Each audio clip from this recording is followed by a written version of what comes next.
Dinten iki kula kalih rencang-rencang kelompok wolu badhe nampilaken nyanyi tembang derma kalih ngejelasaken maknae.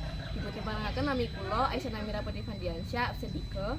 Absen nami kula Muhammad Syarif Saludin absen selangkung.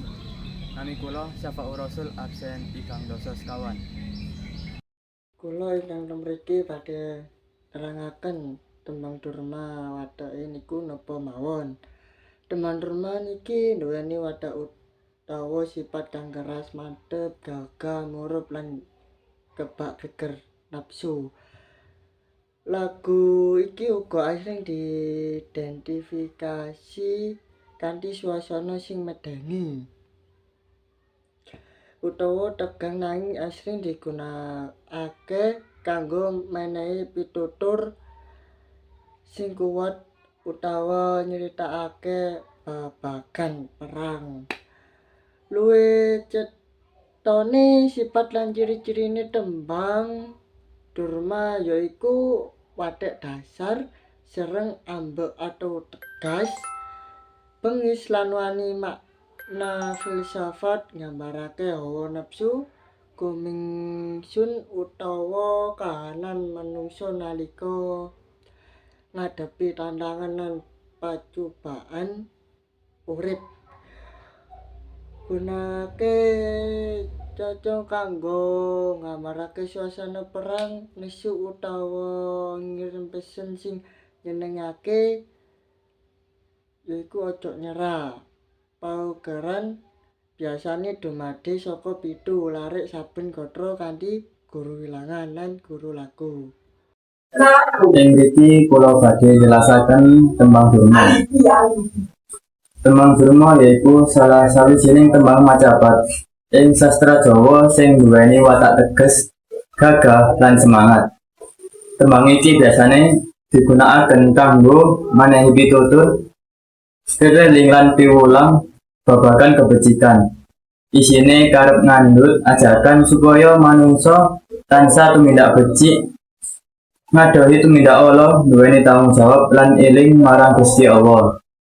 Tembang durma uga ngajarake nilai-nilai budi pekerti, kaya disiplin, wani bela kebajikan, lan ora gampang nyerah nalika ngadepi tantangan urip.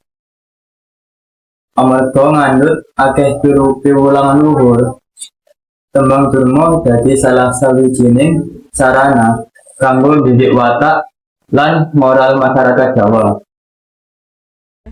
Wajiwado kaniring mulyane dewa, dene wong kang ngarani luhur sastra mira, kane lamun nyipta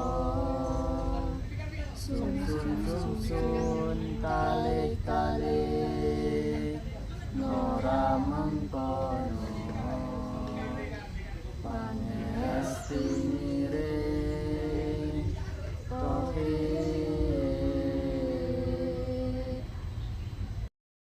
Ing mriki kula badhe njlentrehake isi cakepan nanging tembung durma sing sampun kula rencang-rencang nyanyikaken.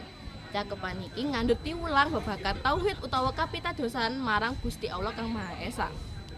Bagian wadiwedha kaniring mulyaning deya nerangaken yen kawruh manungsa babagan Gusti Allah iku winates. Mula kita kudu andhap asor amarga ora bisa mengerteni kabeh rahasia Gusti. Bagian dene wong kang ngarani luhur sastranira ngajari supaya kita ngajeni lan sinau piwulang agama. Amarga piwulang agama bisa nuntun marang kebenaran. Sabanjure tanggih lamun nyipta sungsun-sungsun kalih-kalih tegese mokal yen Gusti Allah nduweni sekutu utawa tandingan. Mula ingkang ukara pungkasan nora mengkono pangestiniring tauhid ditegasaken yen tauhid wulangake menawa Gusti Allah iku siji lan ora ana sing padha karo panjenengane. Dadi isi cakepan iki ngajari kita supaya ngajeni kawruh agama andhap asor lan tetep nyugemi kapitadosan yen Gusti Allah iku Maha Esa. Matur nuwun. Wassalamualaikum warahmatullahi wabarakatuh.